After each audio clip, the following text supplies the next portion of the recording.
Hi, everybody, and welcome to the walkthrough video for the new grant application for the Grow Your Own Educator Development Grant. My name is Phil Chase. I'm a consultant and contractor with the Michigan Department of Education. Some people who know me know I work for the GYO, but I also work for the Student Loan Repayment Program in the years past. But I'm here to present our application on Nexus for this new exciting set of grants that are GYO. They're called Section 27B because that's where they come from the law.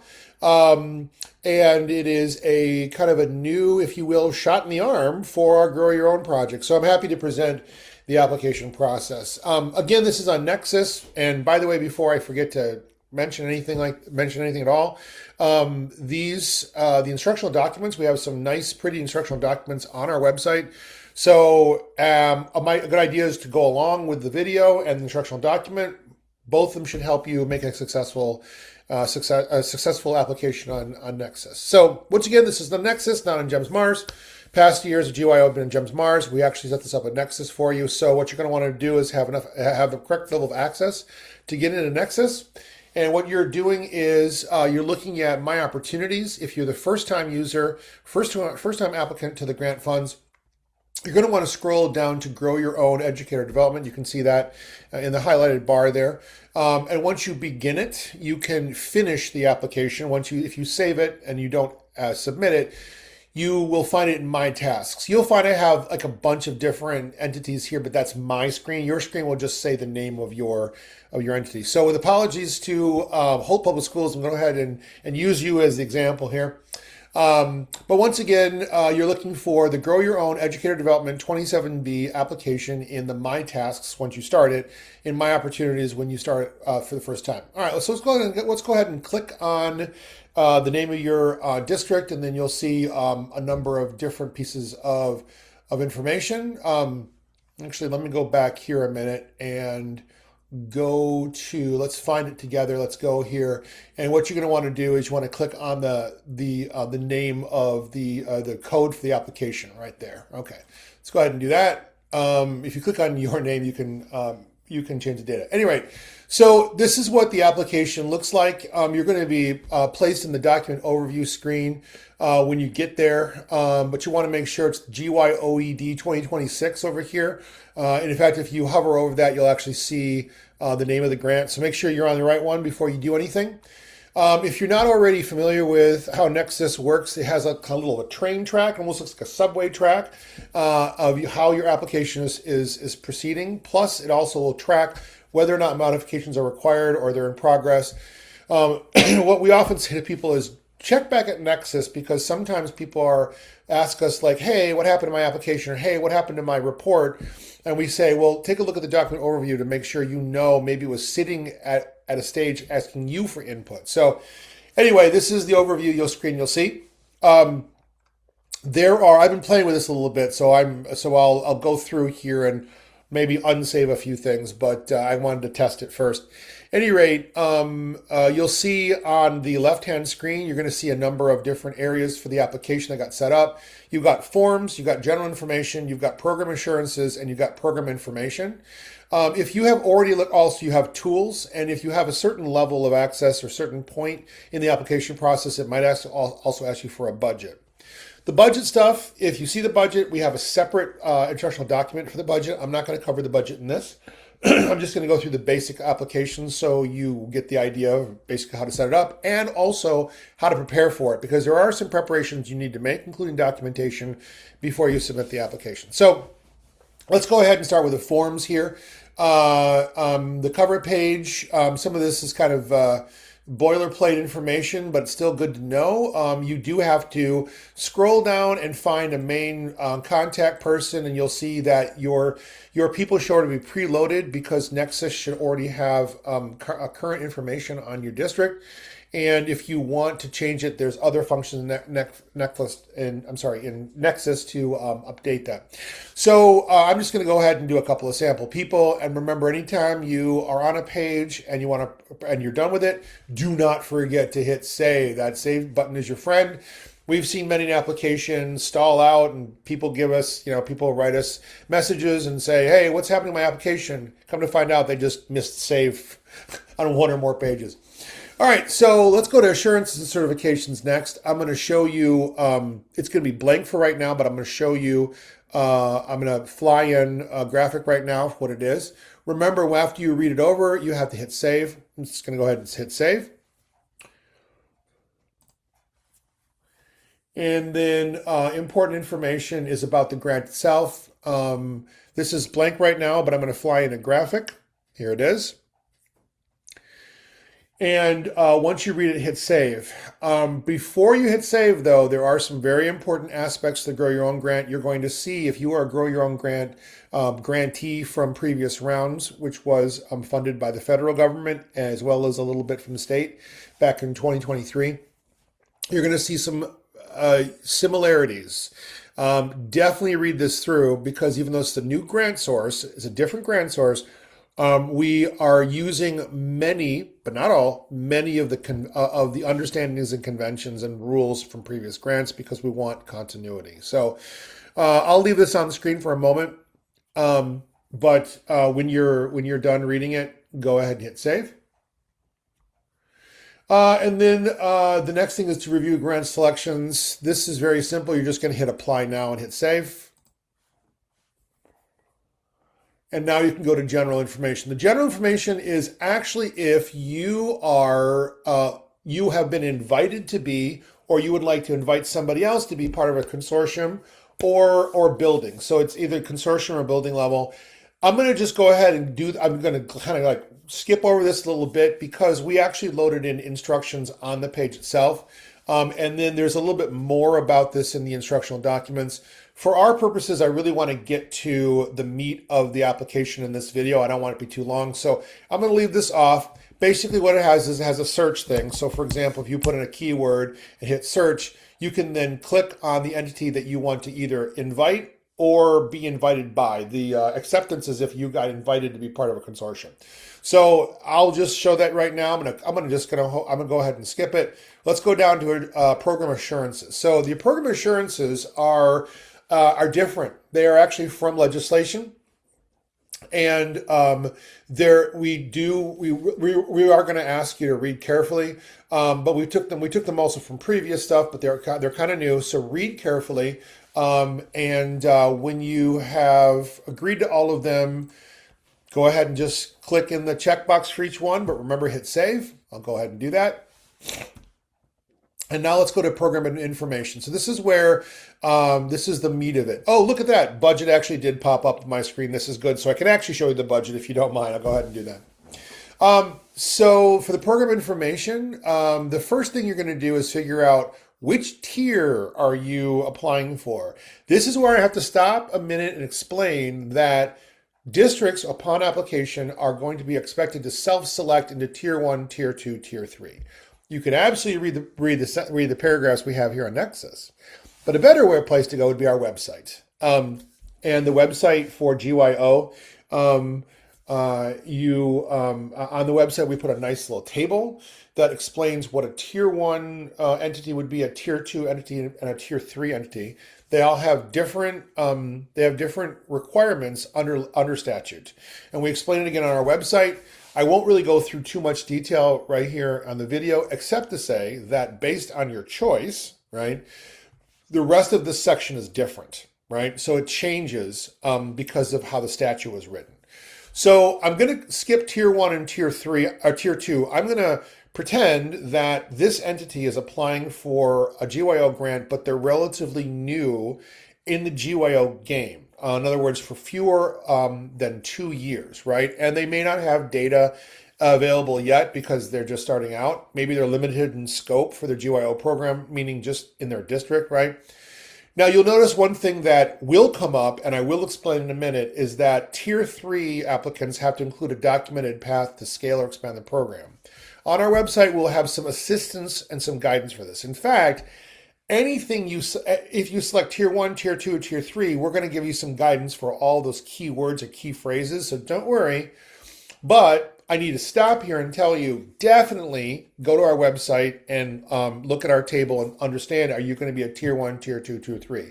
We will not be able to tell you. You have to self-select that. So it's very important that you do that, because if you are not able to meet the criteria, your application will be invalidated because you won't be able to fulfill one or more conditions that change based on what you choose at this stage. So just fair warning there, so you know.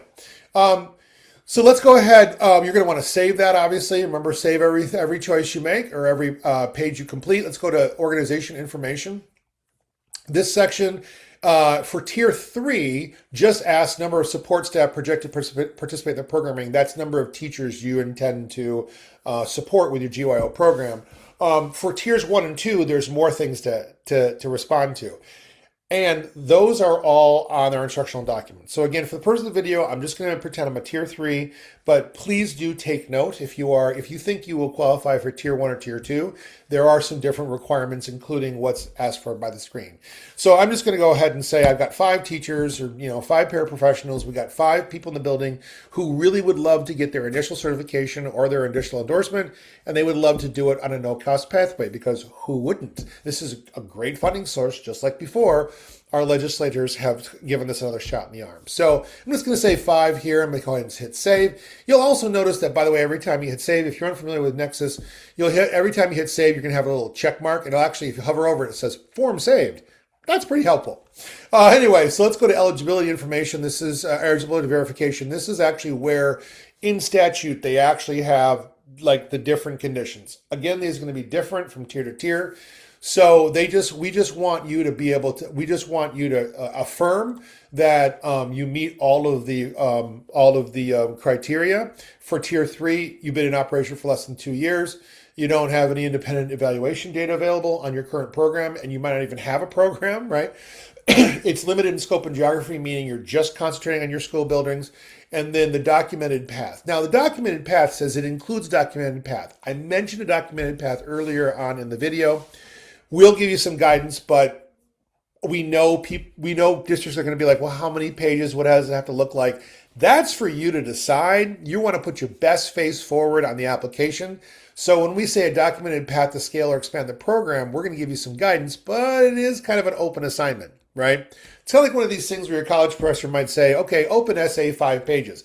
We can't even tell you the number of pages. We just want you to be able to, for yourself, and then for us, explain how you would scale or expand the program for your GYO candidates using the money if you were awarded. And you'll notice that we don't just stop with a check mark. You do have to upload something. You have to upload something that shows that you are in compliance or that you can comply with all these criteria.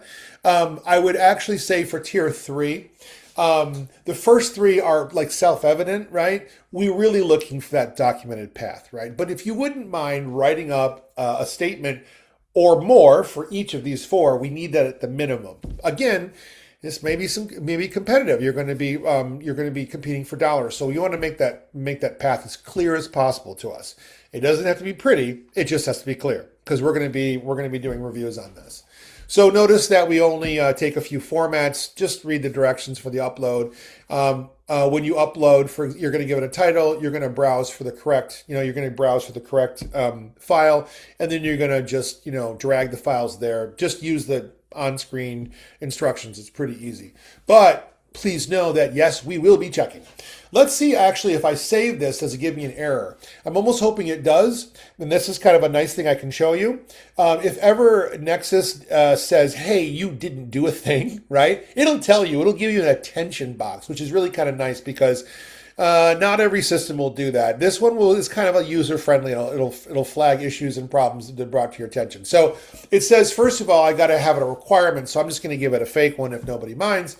And I will just browse for something in the state of Michigan here. I will just browse for, I'll just pretend, what I'll do is I'll upload one of the instructional documents just for funsies, right? So now it tells me that I've got a file uploaded, and I'm going to say, our plan, our district GYO plan for the title. It doesn't, you can title it. We just need to have that because when we review, we're going to do a lot of sorting with documents that come in and we have to know what it's called. So let me see if I save now. It should clear away my attention box. And it took it, and you'll notice that it saved it perfectly. I know because I hovered over that checkbox and said form saved. So far, so good. Let's go to program summary. Program summary is an open text box, and basically this is where you can tell us with a maximum of 3,000 characters. I'm just going to put test in here, test data, right? You're going to tell us, you're going to describe your program's purpose and scale. You're going to give us an overview of the educator growth and development pipeline, as well as the population served. Go ahead and just follow that. On the instructional documents, we took screenshots of this, so you will be able to prepare it. Our recommendation is talk with your teams in your district and create a side document, a side Word document that you're going to save because you're going to want to refer to it later. We get sometimes requests for, can I go back to my application data? On Gems Mars, it works one way. On Nexus, it works another way. Yes, we will never throw away your data that we'll be able to access it, but it's much easier if you save a local copy of your own data. So we highly recommend that. Then you just copy paste it in, right? So once you've given us some kind of plan, again, it's not a long one. It's 3,000 characters max. We're looking for clarity and conciseness and consistency. We're going to go ahead and save that. Same thing with demonstrated need and strategic fit. These are largely the same as the other page there. You have up to 3,000 characters, but in this one, we're looking for you to describe your educator workforce challenges as well as any barriers. We want to know that you're aware of maybe some of the, we want you to be realistic. I'll put it that way. We want you to be realistic about what you're asking for to do with the money. So I'm going to put test data, and I'm going to put test data, and then I'm going to make sure it's saved. You'll notice that, of course, if I don't have anything in a box and I try to save it, the attention bar will come up and says, oh, you didn't complete the page. So, all right, that's cool. Let's go ahead and save that. Then let's go on to program design activities. Again, this is more open text area. This asks you 4 things. This is the same for all tiers, but I'll show you this one here. We want you to give us an idea of the activities of your program, and what I mean is kind of like what we mean is the support you're going to give those candidates. How are they really going to get from point A to point Z? Point Z being their initial certification or their additional endorsement. And then we're going to ask you to talk about your EPP partners. Once again, it's just kind of like previous rounds. You do have to work with an approved, Michigan-approved educator preparation provider, and we're going to expect you to say something about it. 3,000 character limit again. That doesn't give you a lot of room, but it gives you some room to be able to at least name them and say what kind of coursework they're going to give you. Just give us an overview. Later, we'll ask you for more information. We'll probably be looking at MOUs or EPP partnership agreements again. For now, we just want an overview. That's all we want. Then describe how you'll provide coaching and other support. So you can kind of like tie in maybe a couple things about the activities. We want a little bit more information about coaching and supports because we know that new teachers, even if they're embedded in their buildings, they thrive on support. They thrive on mentor teachers. They thrive on meeting with administrators. They thrive on feedback. As a former teacher myself, I loved getting feedback. Good, bad, ugly, I didn't care because it was all information I needed to do better. So we know that coaching is an important support. So that's what we're going to ask you to talk about. And this last area is just describe your plan to make sure that you are going to give a home to that teacher who's done that work to get to a place where they can be assigned a classroom that meets and addresses a staffing need you have. And so this is kind of where like there's a plan for that pledge we ask. So once again, all you have to do is just read these 3,000 characters max. Be prepared ahead of time. Use the instructional documents to like give yourself some thinking time. Put it on a separate document, copy paste in. That's the best practice. So I will have to put test data again, excuse me, for all of these areas. So I'm just going to copy paste this. And of course, if I don't, Nexus will flag me. I don't want that. So let's go ahead and save that.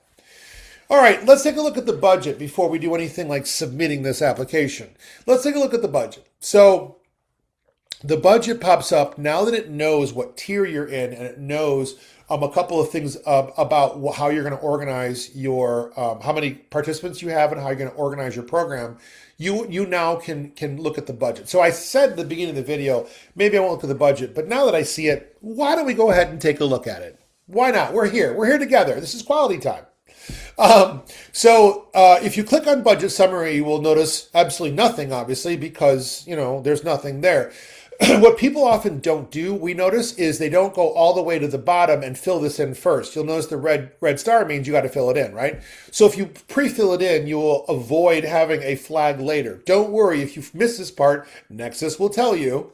But it also, besides a separate instructional document that we're going to provide, you have the instructions all right here. So this is actually like, if you've done budgets before, it's on Nexus, it's the same kind of thing. We're not kind of trying to complicate things. But again, if you're kind of new, then go ahead and watch this next section. I'll help you through it. Again, a best practice is to fill this information ahead of time. I'm just going to put test name. I'm going to put generic phone, 555-1212. Do you remember 555-1212? It was a time lady. That's when I grew up. You would call that number and then she would tell you the time as a recording. Kind of cool. Anyway, I'm going to put my email here, just to make sure it doesn't error. And then you'll notice that there's two different people you have to fill in. They're two different people. We want two people. We want redundancy. Business office representative, it could be the leader of your business office, for example, but we have a project contact person. That might be a grants coordinator or something like that in your district. It could be another school administrator, whoever that is, but we would like you to have two different people filled in for that information. I'm going to go ahead and hit save here. This little green button up here, the save, is your friend. Now it says, hey, you did something wrong. The budget must not be zero. Okay, Nexus, we're getting to it. We're getting to it. Let's go ahead. And by the way, you'll notice it actually flags you, right? So, we'll put in some budget items. Here we go. Budget detail, I'm going to show you a little later. This is where actually after you add items, it's going to list them in different rows. We're going to skip that for right now and come back to it. Let's go to budget items first. This is where you can actually put in the actual budget items, but before you do, you got to choose one of two function codes. So it's either 221 improvement instruction or 283 staff and personnel services. If your financial person should be well versed on these codes, but those are the two codes that are germane to the GYO program. It's the same as the other rounds before. So what I'm going to do is I'm going to pretend that I'm going to make a budget item for the staff needed, maybe substitute teaching or maybe a coaching staff. We talked about coaching earlier in the video, so why don't I just go ahead and put that in? I don't have to put anybody's name in. I do have to hit add budget item, of course. When you hit the add budget item, I'll actually show that. I did that kind of fast. It's over here in the corner, over here on the side. When you hit add budget item, it's going to come up with a separate screen. Okay, if you don't see the separate screen, there might be something with your pop-up blocker. So just just make a note of that. Sometimes you get technical stuff that gets in the way, but we hope this won't. It will give you instructions at the top. Should be pretty easy. You have three types of saving, and which I'll talk about at the bottom. But what we're going to do is we're going to go ahead and put in 283 personnel services. We're going to give a little test of a description, and we're going to say that I'm going to pay somebody, I don't know, $2,500 for a year's worth of coaching. That's what I'm going to say. Now, you'll notice also that if you put in something that's personnel, right, you've got to put both salaries and benefits. So I can even load in 0 here, I believe, and I'm going to go ahead and save and close. It probably will give me an error. Yeah, wait, I thought I did that right. Well, let's go see what the error is. By the way, this menu is to search for things. Sorry, I should have explained that. This is just a search. So let's go ahead and go to edit. You'll notice you can either trash them all together or edit them. Let's go back and see what it doesn't like. Oh, it says here, look at that. Nexus is helpful again. It says if salaries are greater than 0, then at least one of the FTE hours must be greater. Oh, I forgot to put in FTE hours, didn't I? In our instructional documents, we clearly lay that out. So this is maybe for 0.25 of a person's position. Let's just pretend. And then now I'm going to save. Save just means Okay, it took it. Great. But let's save and close. Let's see what save and close does. Okay, cool. Save and close. It went back to the item list. So if you want to add a budget item again, you'll have to click this button again. But if you want to use save and add at the bottom, then that's an easy way to just rapidly put in more items and more items and more items. So let's do one more. Let's do improvement instruction. Let's do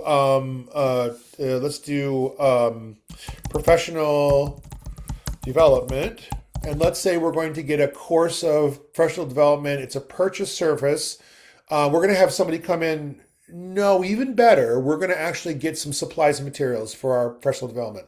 Let's say we want to give them a set of books, right? So we think that of our 5 teachers, they need about a budget of about $200 for the materials that we hope to give them. So that's $1,000 total. I'm going to go ahead and save and close, and it should list right underneath the previous one.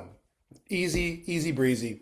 So now if we go to if we go to budget detail and we look at the overall budget, it's going to like give us these nice totals, right? And so it gives us subtotals. This is where it kind of automatically gives you a nice little readout. So far I've got $3,500 of a budget. That's not a lot. Don't worry, I'll put in more things. But this is where you want to build your budget. Good idea, of course, as we've heard from a lot of districts. They say, well, we build it on an Excel spreadsheet beforehand. We make sure the totals are right there, and then we copy paste in titles. Sounds good to us. That sounds great.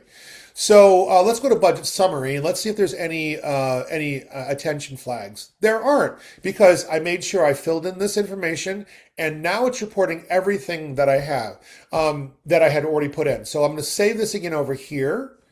And without any errors, that for our budget, this is just our sample budget, of course, we're going to go over to submit application. So let's go to submit application. If you see this box, it means you're ready to go ahead and submit. I'm going to do one thing for the purpose of this instructional video that's going to help you understand how to address errors. Let me just cancel this out. Let's go back up to something that I answered. Let's say, for example, I didn't answer all of the fields from those descriptions. I'm going to hit save. It will give me an attention box. Yep, sure it did. I'm going to ignore that for now. Let's just say that you have all check boxes, but you have one that's an exclamation point. And by the way, if you hover over, it says form contains errors. Right now, let's try to submit it. Check it out. What's it's going to say is we're not ready to submit. It's going to tell you a list of the forms earlier on in your application that you have to address. So this is telling me, oh, one of my forms earlier I didn't go. So I can click on it. It'll take me back there. Now I can go ahead and load in my missing data, right? Test data or test information, whatever. I'm going to hit save. The attention clears out. Now the attention box clears out. Now when I go to submit an application, this is the screen you want to get to in order for you to be able to actually submit your application. Remember, if you don't get to this spot, right, you can save and come back, but if you don't go all the way through submitting application, it means you did not submit. We have had many hard conversations with some districts that said, I thought I submitted, and I thought it was before the deadline, and I thought I hit click submit, but I didn't hit click submit.